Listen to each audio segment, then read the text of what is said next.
म माननीय मन्त्रीज्यूलाई आफ्नो भनाइ राखिदिन हार्दिक अनुरोध गर्न चाहन्छु। सिप संस्कार र प्रविधि सहितको शिक्षाका लागि विद्यालय शिक्षाको रूपान्तरण विषयमा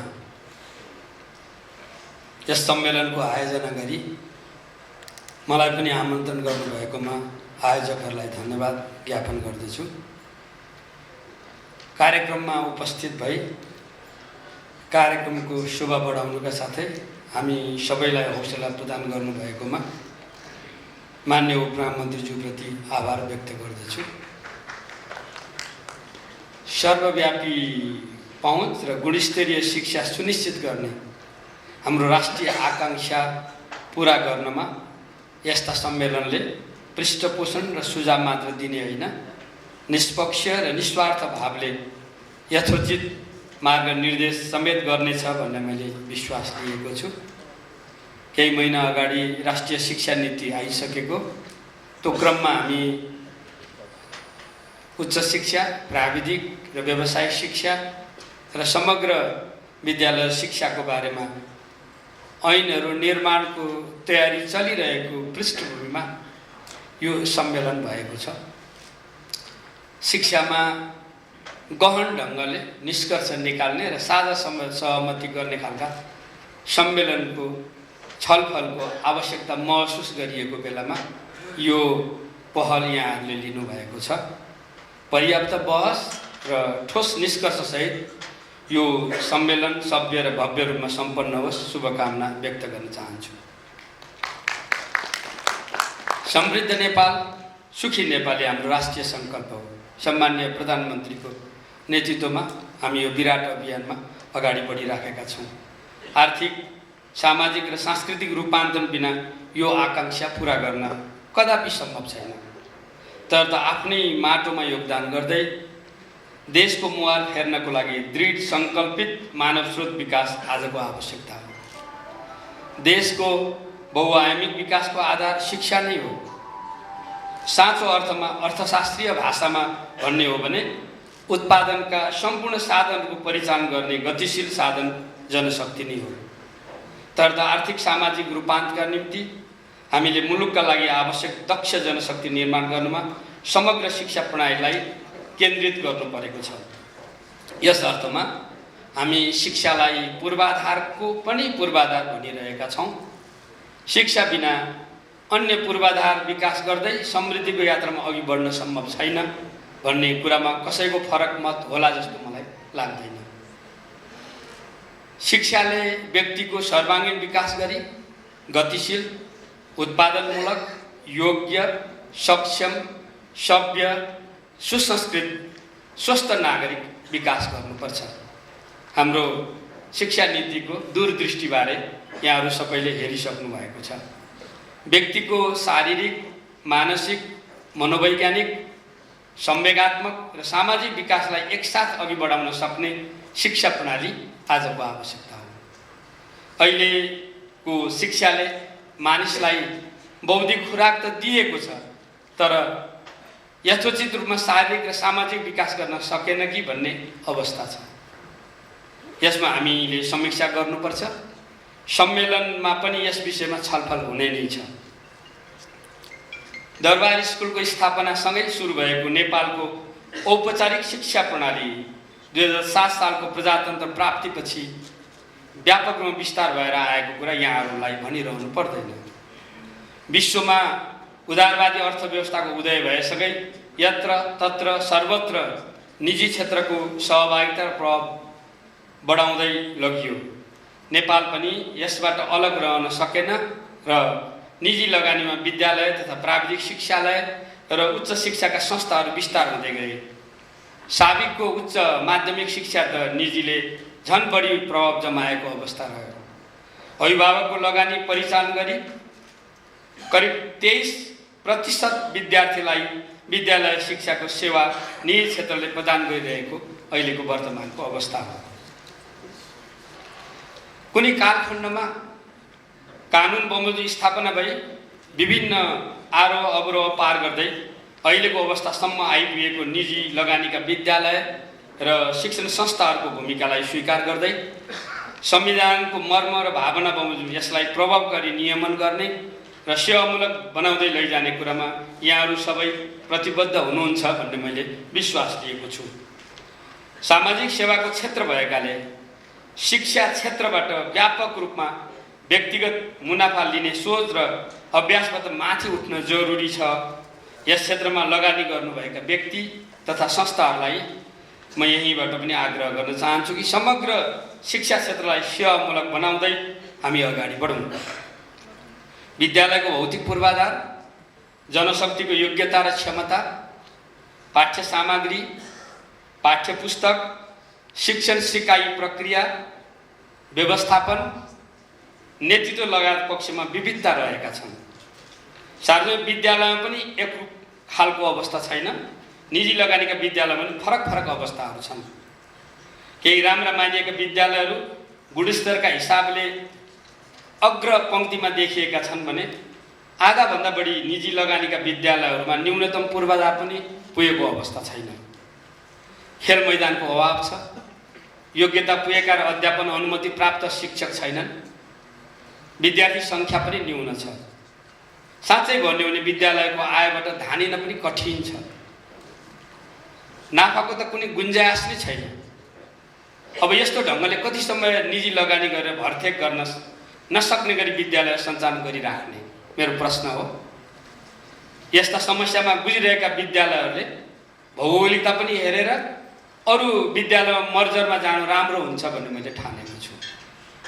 मन्त्रीको हैसियतले म नेपालको कानुन बमोजिम स्थापित सबै विद्यालयको संरक्षक र अभिभावक हुँ। सरकारले कुनै पनि प्रकारको लगानीको सुरक्षा र संरक्षण गर्नुपर्छ भन्नेमा हामी सचेत छौँ र दृढ पनि छौँ। संवैधानिक व्यवस्था र कानुन बमोजिम नै सरकारका गतिविधिहरू अघि बढ्ने कुरामा सबैलाई विश्वस्त हुन पनि अनुरोध गर्दछु। मैले केही यो महत्त्वपूर्ण सम्मेलन भएको हुनाले मैले थाहा पाएको केही कुरा तपाईँहरूलाई सुनाउनुपर्छ।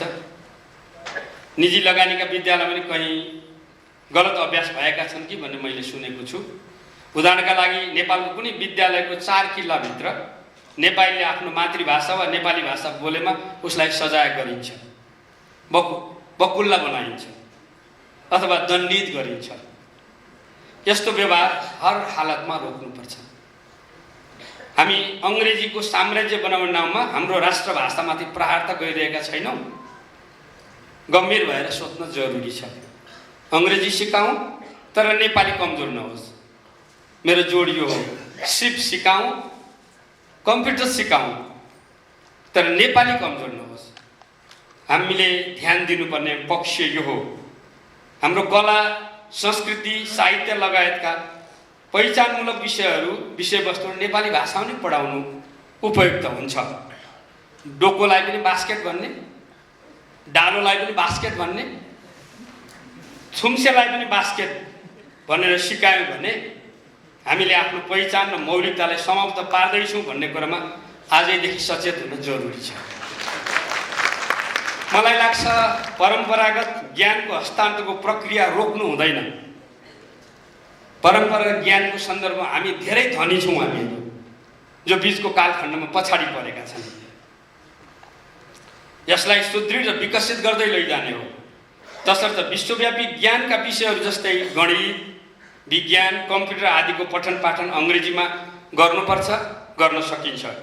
सृजनात्मक कला, सामाजिक अध्ययन, शारीरिक शिक्षा जस्ता विषय नेपालीमै पठन पाठन गर्नु उपयुक्त हुन्छ भन्ने लाग्छ। यो बारेमा विज्ञहरूले अझ बढी राम्रोसँग प्रश्न पार्नुहुन्छ भन्ने मैले सोचेको छु। नेपाललाई भाषिक उपनिवेश बन्नबाट हामीले जोगाउन सक्नुपर्छ। यसमा निजी लगानीका विद्यालय सञ्चालकहरूले पनि विशेष ध्यान दिनुहुनेछ भन्ने मैले विश्वास लिएको छु।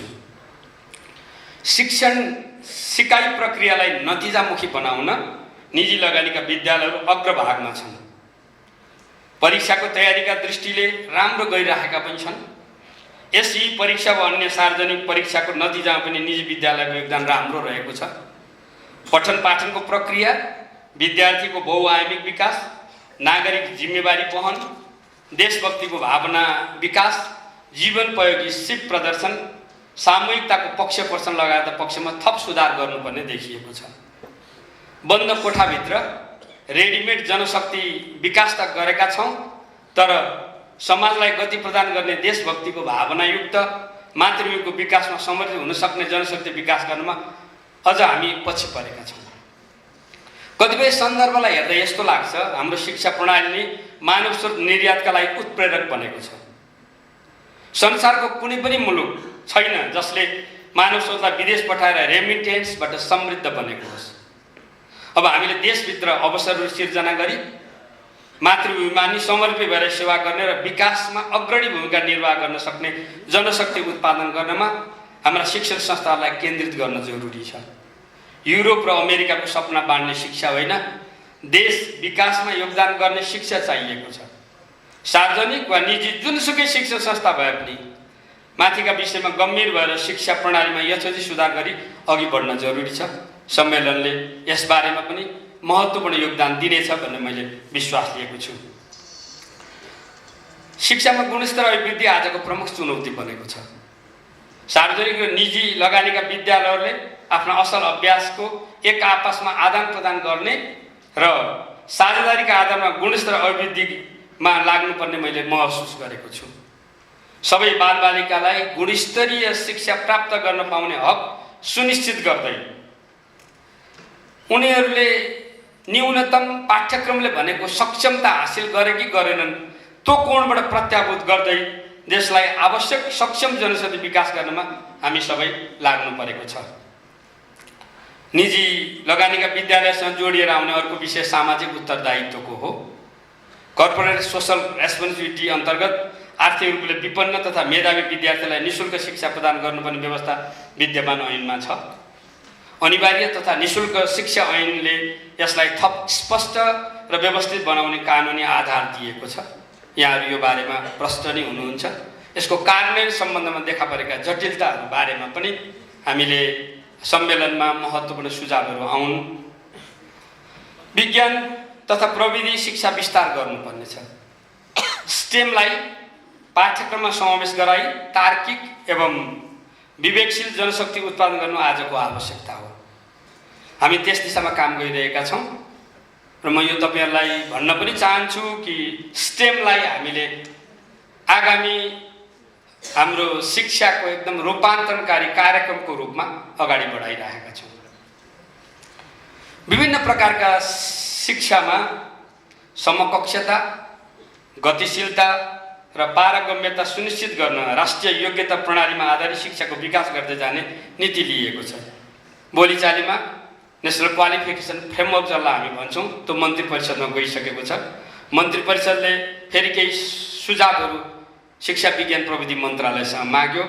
ती सुझावहरूलाई फेरि समावेश गरेर हामीले मन्त्री परिषदमा पुर्याइसकेका छौँ र अहिलेको पारित भएको नीतिमा पनि यसले यथेष्ट स्थान प्राप्त गरेको छ।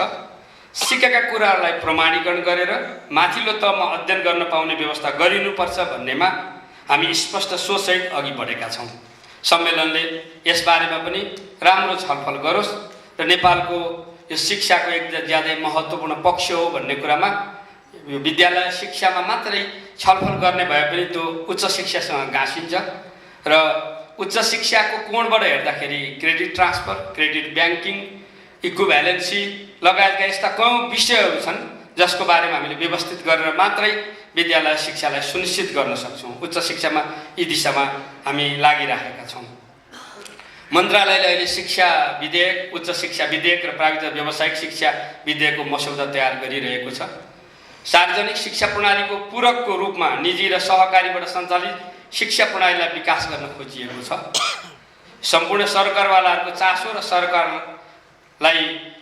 सरकारलाई विधेयकमा समेटिने विश्वास दिलाउन चाहन्छु। हामीले मसौदा तयार गर्दा नै महत्त्वपूर्ण योगदान गर्ने पक्षहरूको प्रतिनिधित्व गराएका छौँ।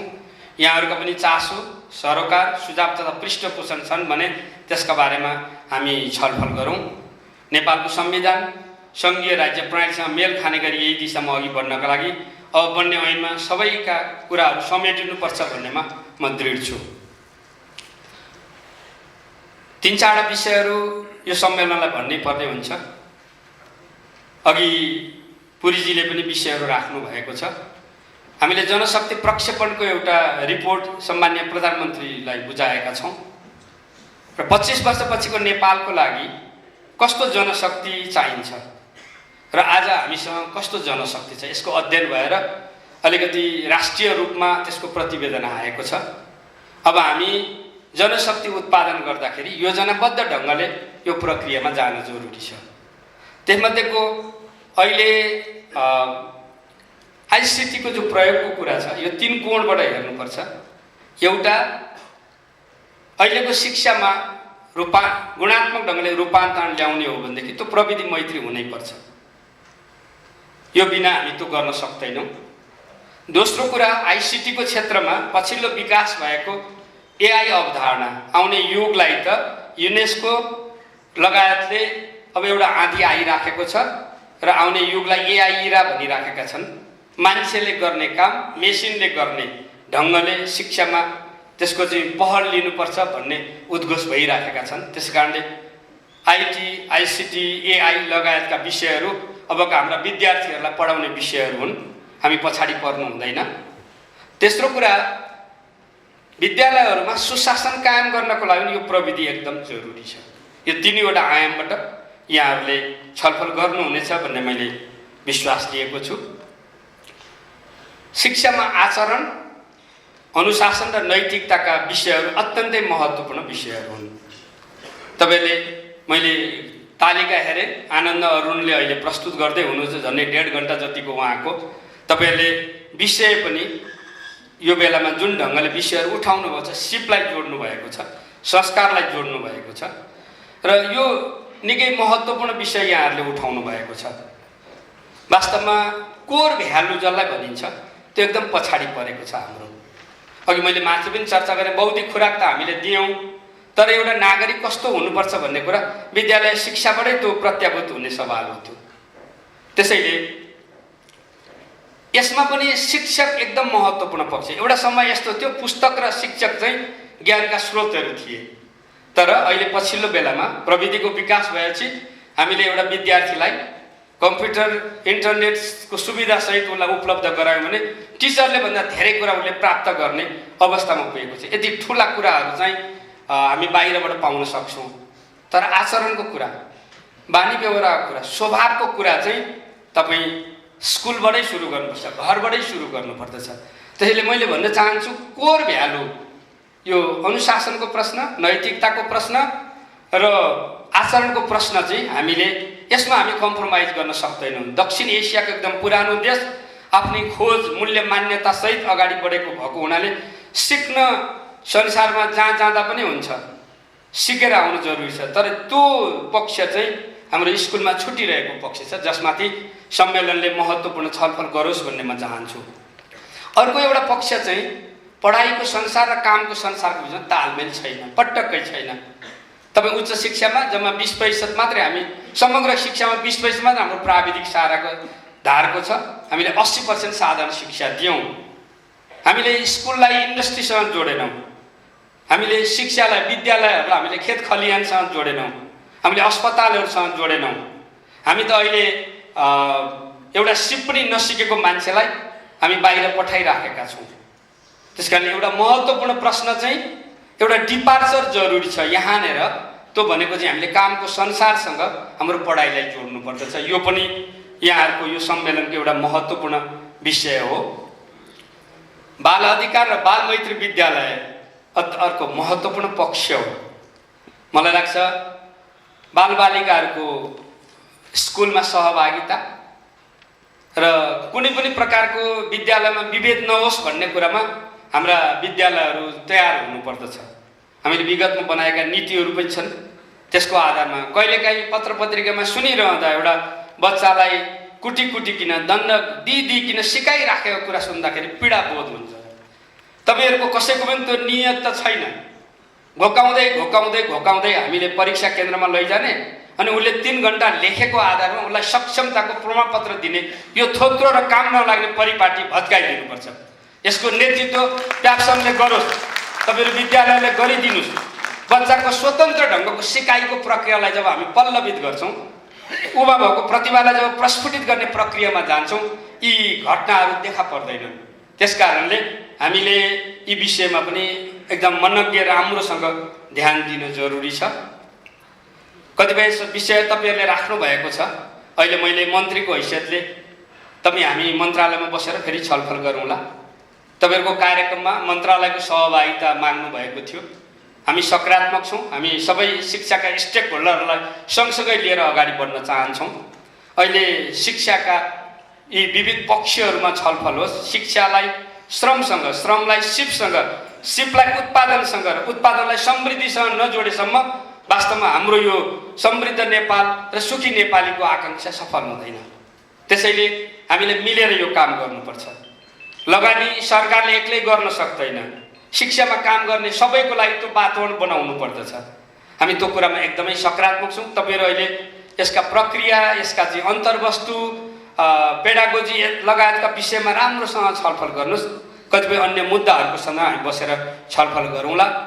अन्त्यमा नयाँ नेपालको नयाँ शिक्षा प्रणाली विकास गर्दै सरकार, निजी क्षेत्र र सहकारी क्षेत्रको सहकार्य र साझेदारीमा उत्कृष्ट नतिजा हासिल गर्नुका साथै सक्षम जनशक्ति उत्पादन र परिचालन मार्फत दिगो शान्ति, विकास र समृद्धि हासिल गर्नमा अग्रसर बन्न सबैलाई हार्दिक आह्वान गर्दै फेरि पनि यस सम्मेलनको पूर्ण सफलताको कामना गर्दै बिदा माग्छु। नमस्कार, धन्यवाद।